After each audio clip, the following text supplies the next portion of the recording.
Hello, beautiful souls. Happy Saturday. Lovely to spend a little bit of time with you. And today we are in the middle decan of Gemini, and I have a few connections that I am going to mention and finding. I just love how these threads come together when I set up a live broadcast, and we have an ongoing study that I've been doing with those three tarot decks. They're listed below if in case you don't know what I'm speaking of, with the Greenwood Tarot and the Mythologia Fennica Tarot and Margaret Peterson Tarot. So that is ongoing. And right now I'm in the middle of the Suit of Swords. And Swords is the suit for Gemini season. And in my Wee Moon journal, I was just reading this particular page called Forgiveness. And look at this beautiful painting here atop this page. Hi, Sarah. Welcome. So I thought I would read this to you and just kind of reflect, sort of weave some magic here today. So this is called Forgiveness. Forgiveness is letting go of perceptions that divide us. Forgiveness is letting go of perceptions that divide us. And I want to come back to this when I'm talking about the swords cards today, because I think this might really help as well. The hardened shell of separation cracks open.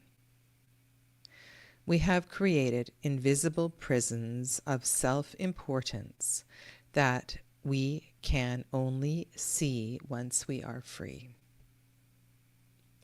The truth is, we cannot be divided from our indivisible nature. We created the mind that dreamt up the world of differences, flying solo in the sadness of searching for what we already have. Forgiveness is taking flight with many wings all at once, like the phenomenon of thousands of starlings intricately forming patterns as one. And I think this is also very powerful for this particular decan, this Nine of Swords decan, where we find ourselves this 7th day of June. It is just another way to look at that. And I'm thinking of a card in Tarot of the She. It might be the Knight of Swords that I'm thinking of, where you see all of these birds around the Knight of Swords. And it has to do with this, this moment of clarity where all of that chosen perception, chaos sort of makes sense, and we find ourselves with a little bit more space and a little bit more silence. And I think it's really, really beautiful. So as part of my inspiration for Gemini season, I've been working with an oracle deck called Sacred Union Oracle. And I thought I would draw another card for this week. This is one of Lisa de Saint Croix's oracles. And I just think this deck pairs so beautifully with Gemini season. And there's something about each of these partners, these pairs in this deck, that's really, really lovely. So,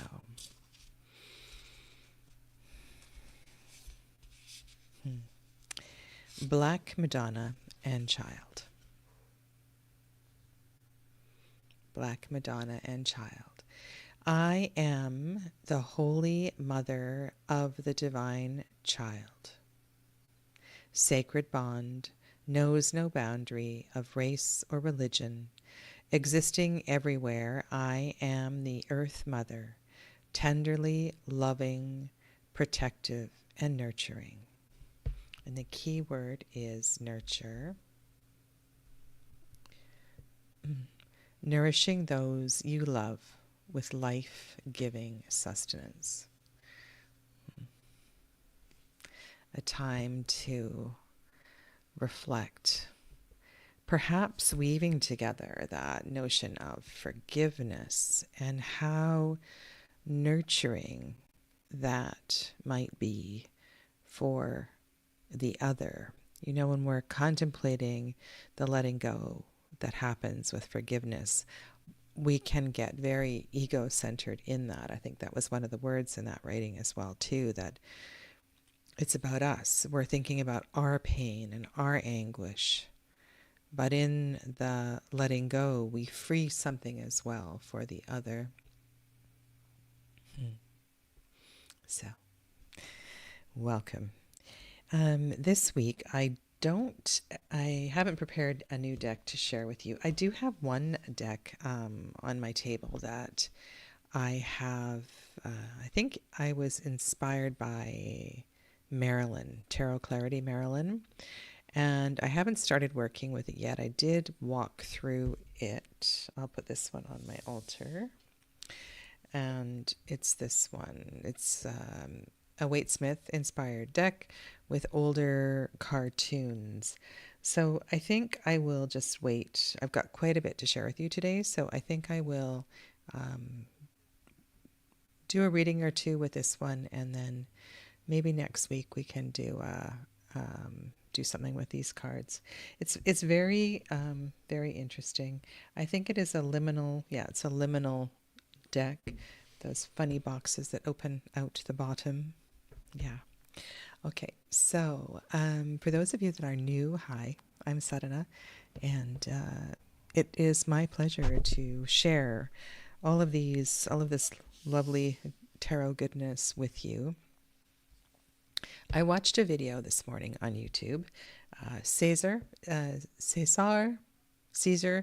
at 78 Puertas. And he was talking about the Tarot of Marseille and how Tarot of Marseille has become his go-to tarot, and just how much he loves that system. And at the end of the video, he, in translation, and this is a quote from Jean Flournoy, is it Jean-Claude Flournoy, about the tarot. And it was so beautiful. This is his English translation, and I may change a word or two. And I will, I'll link Caesar's video below after I'm done here today. The title of his video is Why We Read and Love the Marseille Tarot. The tarot is the Compostela of the soul. It is the start of the Camino for the pilgrim soul that step by step we travel during our journey through the land. The tarot is Ariadne's thread of the psychic knot, or rather the tarot knot. It is the guide for inner transformation. The finger that points toward the moon, it makes us aware of the stages we go through, phase after phase, and explains them to us. It is a traveling companion who, from time to time, immerses us in his vision, shattering our preconceptions. The magic is then activated and goes into action. The age of sorceress is reborn, and living becomes an adventure again. The tarot is a drunken ship, drunk with freedom, with joy, with living in the present, a ship propelled at the mercy of the wind of analogy over the ocean of the soul. Just really luscious, beautiful words. I was hoping to find the quote in French so I could adapt it to my own English translation. So I will continue to look for that. So here we are at the Six of Swords in our discussion, and left is the Greenwood Tarot, and the link for the Kickstarter Greenwood is below.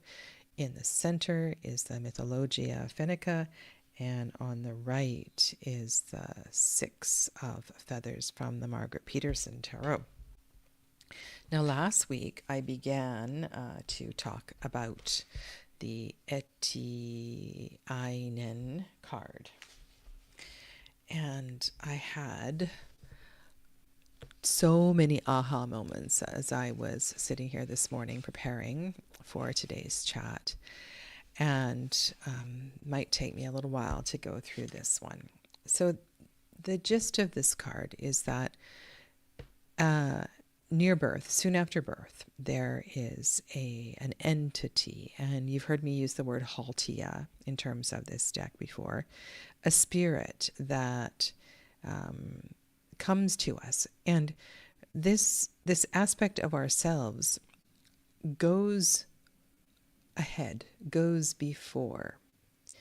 It clears the path. It presents our energy before our physical energy is presented. It's such a cool concept. And I'm going to read you a little bit from Susanna Salo, and then I have two other thoughts that I want to share. Etiainen was a part of every person's soul that appeared outside of its master's body, and it was received when a child was 3 days old. It was an invisible doppelganger, or haltia, that sometimes walked before its owner in visible form. Some people had so strong Etiainen that if the person was going to visit someone, the Etiainen would arrive first. Occupants of the house would hear a horse cart or sleigh arrive, and how someone came to the door, but no one was to be seen. Then after some time, the Etiainen's master would arrive in the same manner. Some Etiainens were more active, others more passive, and some of them never showed themselves to anyone. And Susanna Salo goes on to talk about how one might use one's Etiainen for health, for healing, and the different strengths of Etiainens. Not everyone's would present themselves. And this got me thinking about my a couple of things. One, my work with Reiki. And for those of you that haven't studied Reiki, there is an aspect of it where you can offer distance healing. So that by moving into, I move into a bit of a meditative state when I'm offering distance healing, and there's a certain process to it of calling in the energy of the person that you are wanting to connect with. And I was in a workshop with Yamaguchi Sensei of Jikiden Reiki, and he asked us, how do you think this works? How is distance Reiki even possible? And he drew this, and there was all kinds of theories that people offered. It was a huge training that I was at. And he drew this picture on the whiteboard of what happens when you call in an aspect of a person's soul. And it's like an aspect of the person's soul comes to you, and you're actually working with a level or a layer of that person. It's not like your energy is traveling across the globe to wherever they are. And it was such a bizarre concept to me. So when I was reading, and I've read this couple of pages a few times about the Etiainen, I was thinking, wow, that is so cool. It feels so familiar to what Yamaguchi Sensei was describing.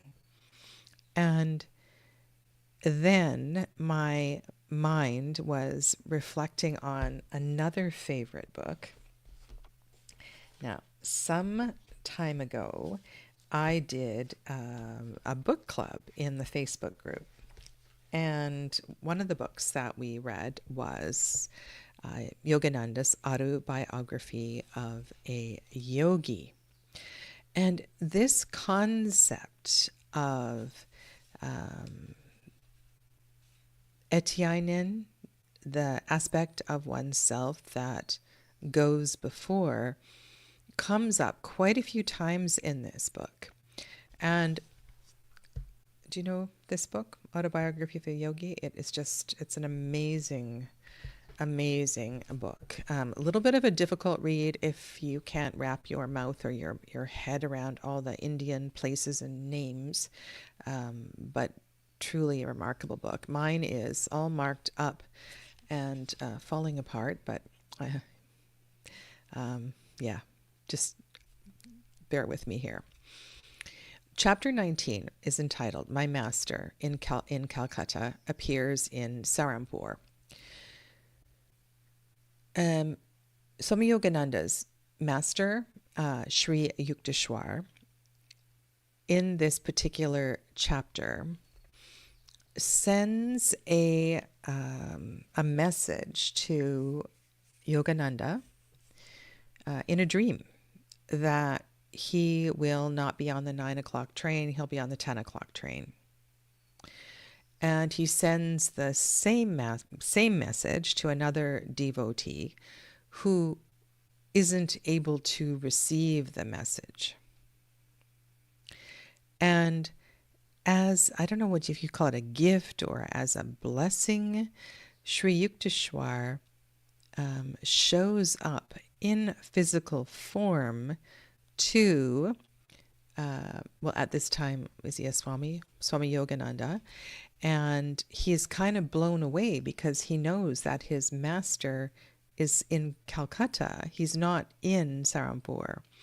But Sri Yukteswar shows up in his room and has a conversation, and there's a tactile experience as well too, like he feels the clothing and the shoes and all of that.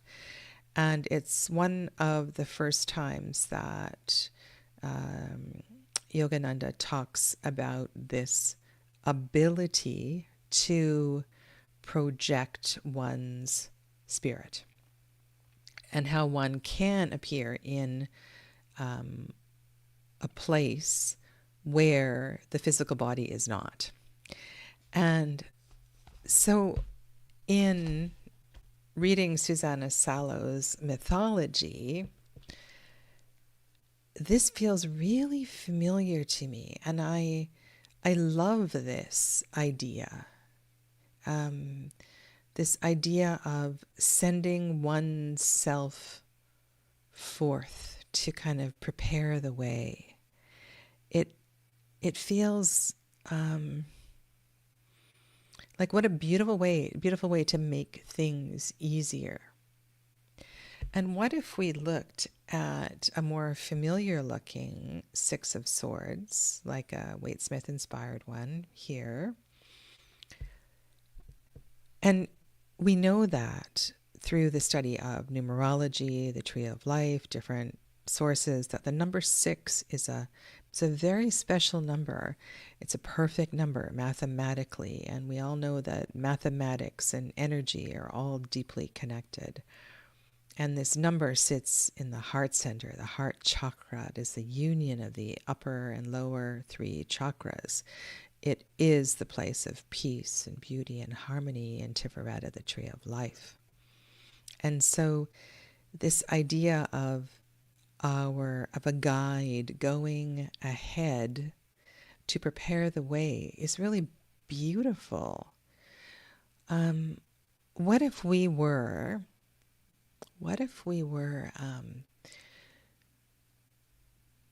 reluctant to attend a certain function, a gathering of some sort, maybe even a family event, and we sat in a bit of a meditative state and sent ourselves forth to prepare the way, to help us better manage what was coming ahead.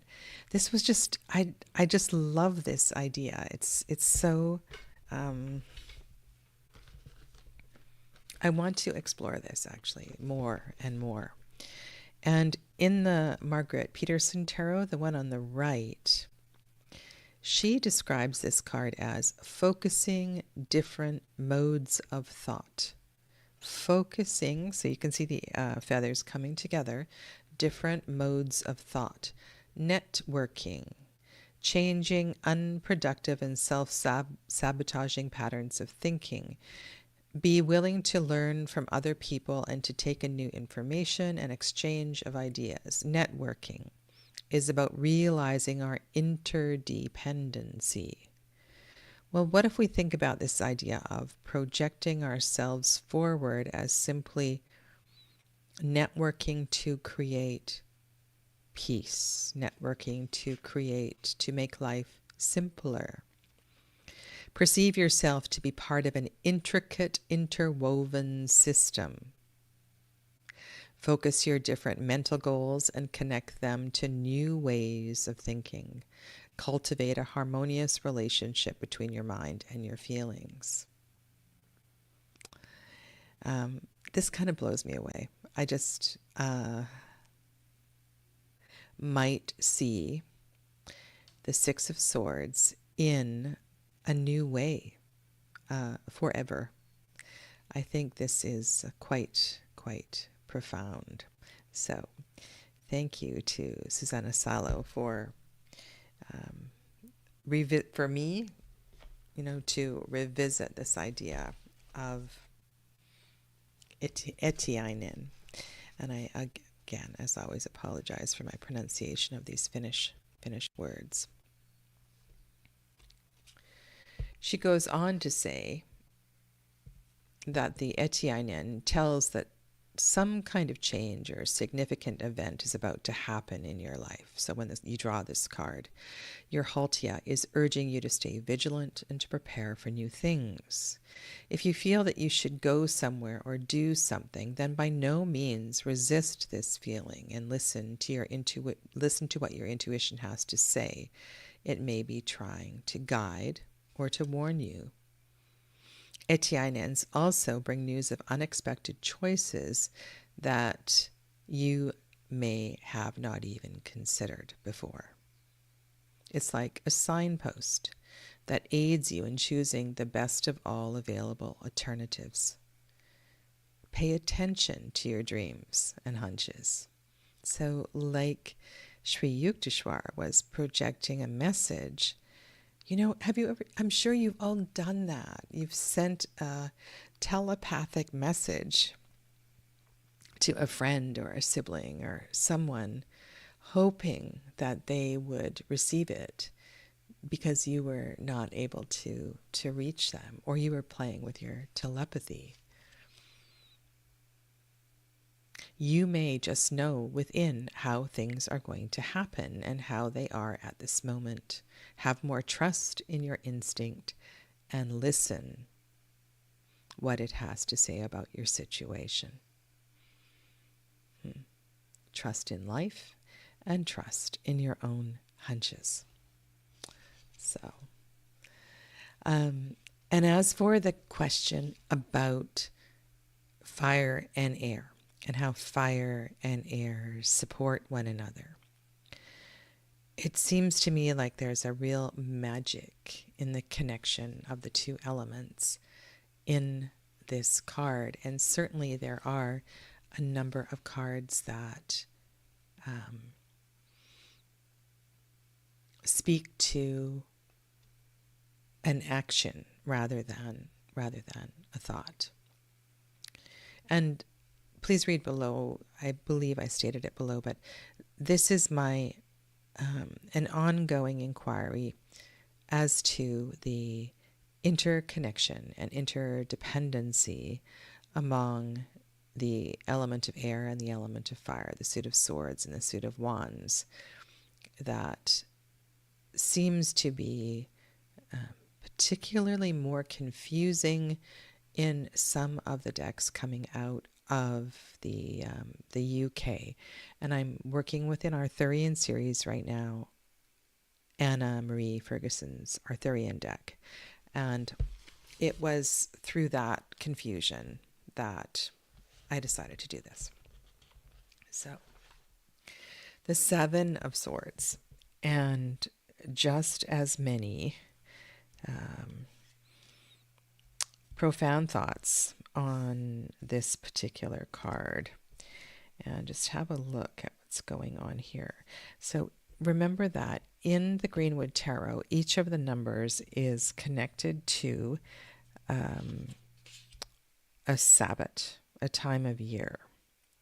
And this one is at Samhain. So the previous one was autumnal equinox. So here we are with Seven of Feathers, Seven of Swords, and Seven of Arrows. And in this card, you can see there's some kind of crazy little creatures that are going to be part of this discussion. And Susanna Salo says they're like mini poltergeists that really sort of get in the way of everything. So there's this energy of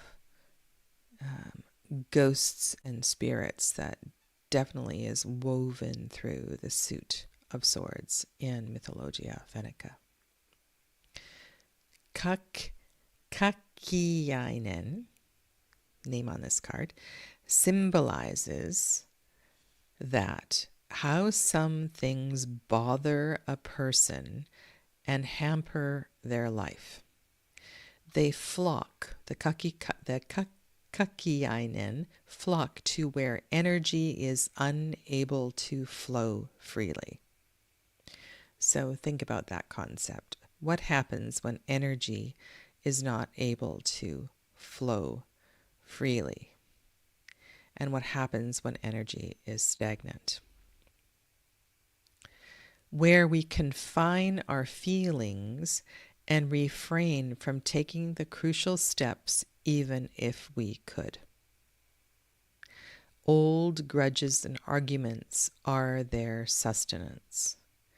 It is one's own choice whether to allow problematic thoughts and attitudes to gather or to cast them out and change one's attitude. And when I look at these little kakiainen, I'm thinking of sort of not graphic, but I guess graphic illustrations of cancers and transforming cells and how free radicals begin to take over the body. And if you have worked with energy medicine or New Age medicine or studied anything about the emotional underlying causes of diseases, you will know how impactful our tendency to hold is on dis-ease, various illnesses, physical, mental, or otherwise.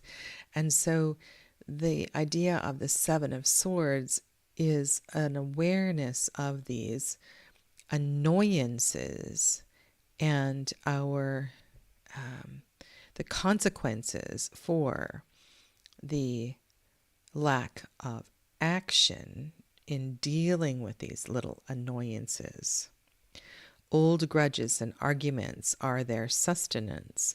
It is one's own choice whether to allow problematic thoughts and attitudes to gather or to cast them out and change one's mind. Making a big deal out of every problem and hanging on to small conflicts is to make perfect environment for Kakiainens to run amok. They challenge to accept the fact that one cannot control life or other people too much, and that not everything will go as planned. This, and I laugh when I read some of these things. So she goes on to talk about how one of the symptoms of this in adults is when you see an adult acting like a little child. And this is just such a familiar reference because one of the teachings of yoga reminds us again and again and again to learn to calm the senses. We respond so dramatically to our senses, whether it is a feeling on our skin or a strange smell or a sensation that arises like a fear or something in our body. And through the practice of yoga, we learn to still the senses. We learn to not react so reactively to our senses. We respond gently rather than react violently or dramatically. And she says here that, let me find the spot. When kakiainens are around, even adults may be prone to fits more befitting a toddler if they don't get their own way. Scrutinizing of other people's shortcomings and mistakes, condemnation of their beliefs, or overall stalking are also kakiainen's key characteristics. Will you concentrate to that which is positive and good in your life and relationships? Are you tolerant or condemning? And she goes on. The card signifies that it's time to find out what it's like to live without the expectation of others set for you. And if you think about in terms of the Greenwood Tarot and the it's not in the Wildwood, different time, but if you think about this in terms of the Greenwood Tarot and the fact that this is a time of death, Samhain, that it aligns really well here, that there is something that is significantly ready to be released, and that is this idea of expectations. And often we forget that this is one of the characteristics of the Suit of Swords, these preconceived notions, these false things that we set up in our mind that can become tremendous plagues on our heart and our actions, and they can completely disable us. So I was thinking about the Waite-Smith Seven of Swords, which I have right here. And if you have read the guidebook for the Llewellyn Tarot, I believe in that guidebook, if you have the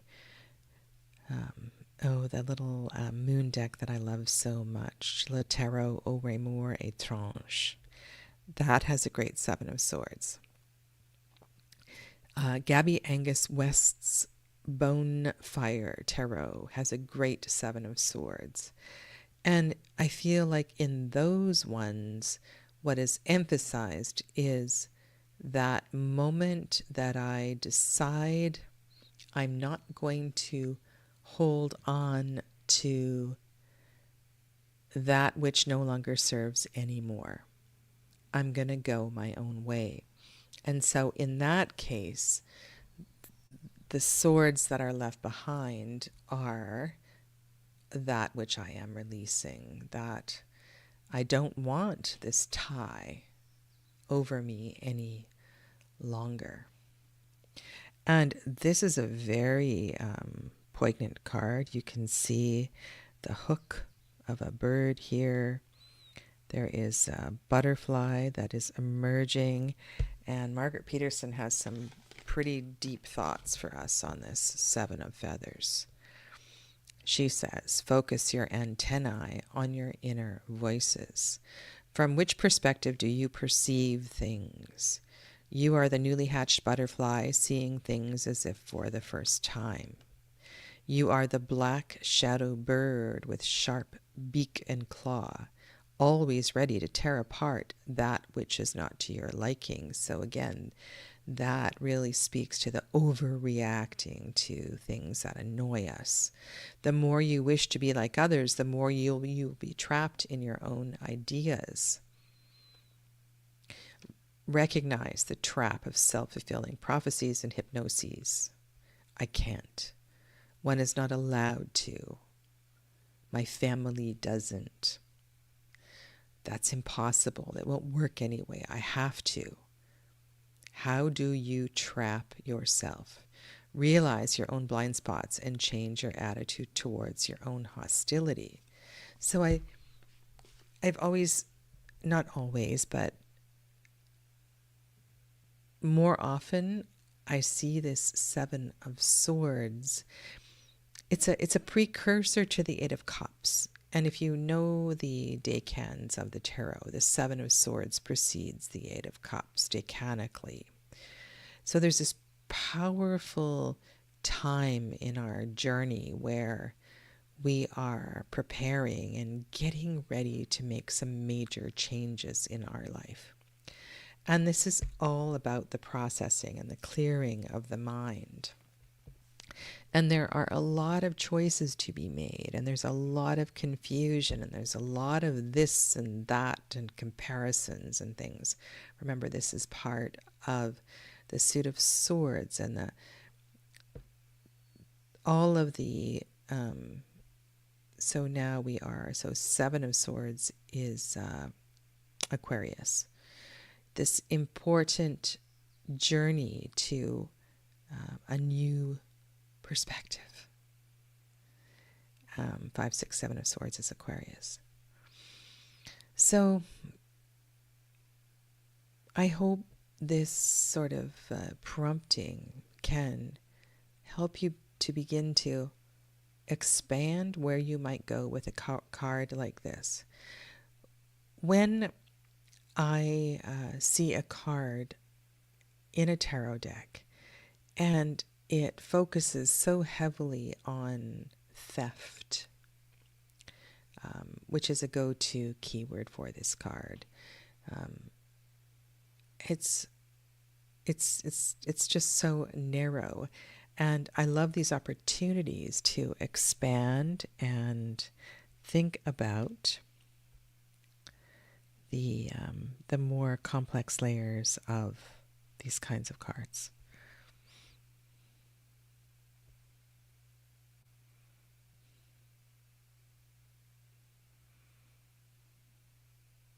And, I think it's very brave, especially if you are reading for others, to help people to understand the physical consequences of strangling or debilitating thought patterns. Yeah, kind of powerful. So after that, this theme continues, and we switch. Not all of these decks work with the tarot astrology, but we switch signs, and so this one moves us to Gemini. This is the first card of Gemini, 8 of Arrows. And in the Mythologia Fennica, we have this card, which is called Witch's Circle. And this is really interesting. This keyword works for sure. And you can see, and all of these cards touch on something very similar. And you will most definitely be able to relate this back to more of a Waite-Smith-inspired favorite image. But the Witch's Circle, which you may know as a fairy circle, in this legend, if you step into the Witch's Circle, you completely lose track of time. You may think that you are there for a moment and end up missing decades of your life. So all kinds of crazy things can happen. But I think the symbol, right? The symbol, the archetype here is one of getting lost in the hamster wheel of the mind and not being able to get off. And I feel like this is very much a supporting card for the Seven of Swords. The Seven of Swords, I feel like, is an invitation to make a change. But the Eight of Swords, in the Eight of Swords, a fear has arisen. And once again, we find ourselves imprisoned. We are fighting against something rather than allowing for that opening to happen. Sorry, squeaky chair. Squeaky chair. All right, so let's go to the Eight of Swords, and this will be the last card for today in Mythologia Fennica.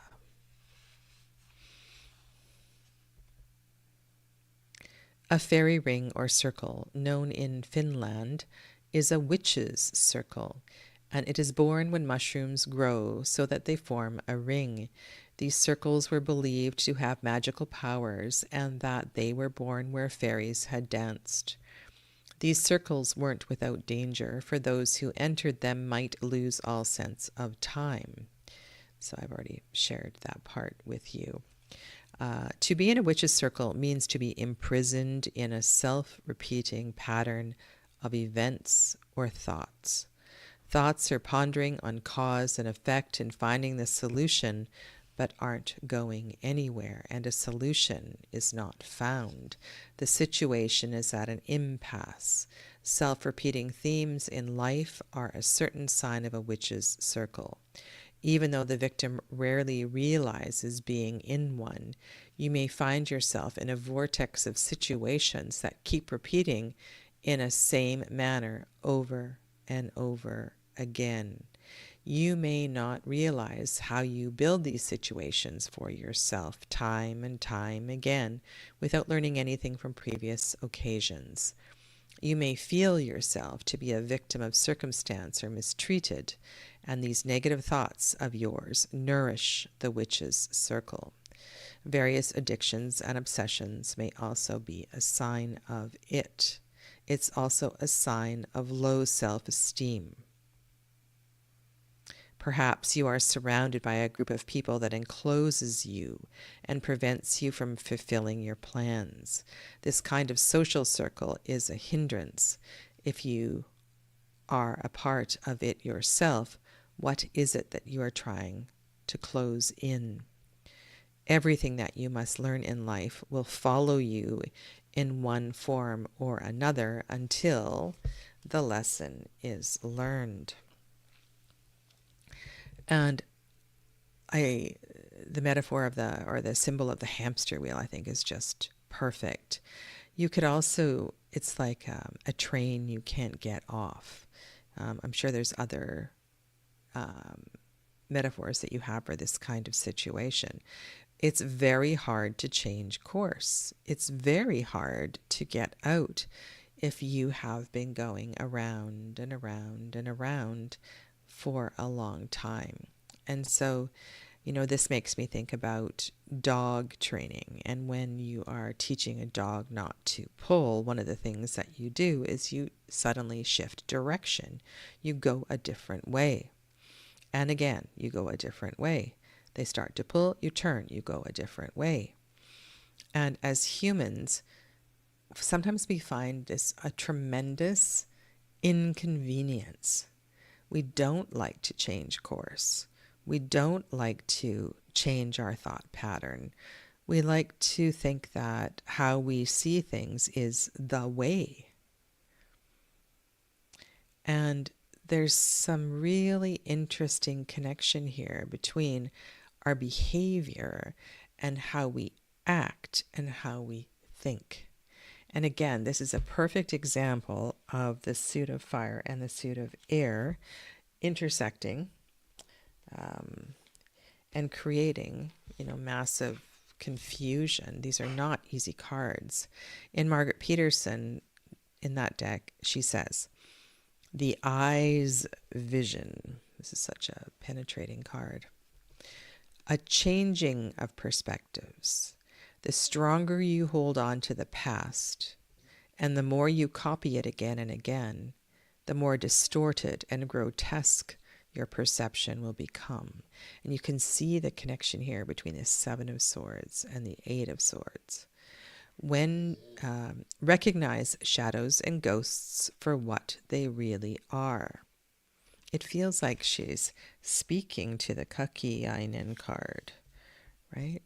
I feel a strong connection to this card. When do they show up? Why do they show up? How do they come into being? And recognizing the dynamics, recognize their dynamics and play with it. Everything you see is you. It is all perceived in your retina. Forgive yourself and acquire a new perspective. And so I find this so interesting that the connection among the 6, 7, and 8 of swords today in these cards and the mythology is really potent. And that last phrase that I read to you, because as soon as I read that, I turned in my Wee Moon journal to the passage that I read to you at the beginning, and it was like, wow, okay, this is our lesson for today. This is the contemplation for today. Forgiveness is letting go of perceptions that divide us. Let me put that on the screen for you in case you want to take a screenshot. I know sometimes this camera gets a little blurry. I will zoom in for you.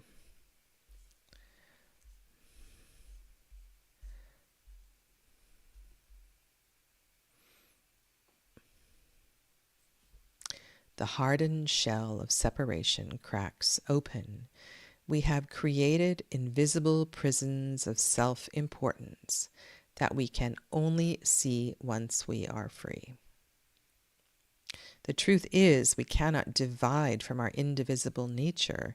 We created the mind that dreams up the world of differences, flying solo in the sadness of searching for what we already have.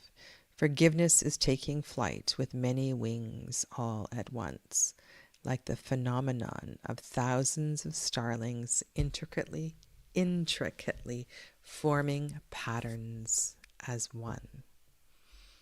And so when I think about these cards, this 7, 6, 7, 8, it's about perhaps, what's the word? Deconstructing the tangles in the mind. It's a bit like that team building exercise that I'm sure some of you have done it, where you stand in a circle and you have a ball of yarn and you throw the ball of yarn across the circle, and you do this again and again and again, and then the exercise is to untangle. And I think that's what's beginning to happen here. In the 6 of Swords, we send a piece of ourselves ahead to begin to clear the way, perhaps to build courage for the 7 of Swords. And then in the 8 of Swords, there's almost this retraction and recontemplation of what the next step might be. Yeah. Okay. So thank you. I look forward to your comments, those of you that are watching the replay. And if you have any other questions or comments, please be sure to leave that below once I sign off. Thank you. Take good care and have a lovely rest of your day. Namaste.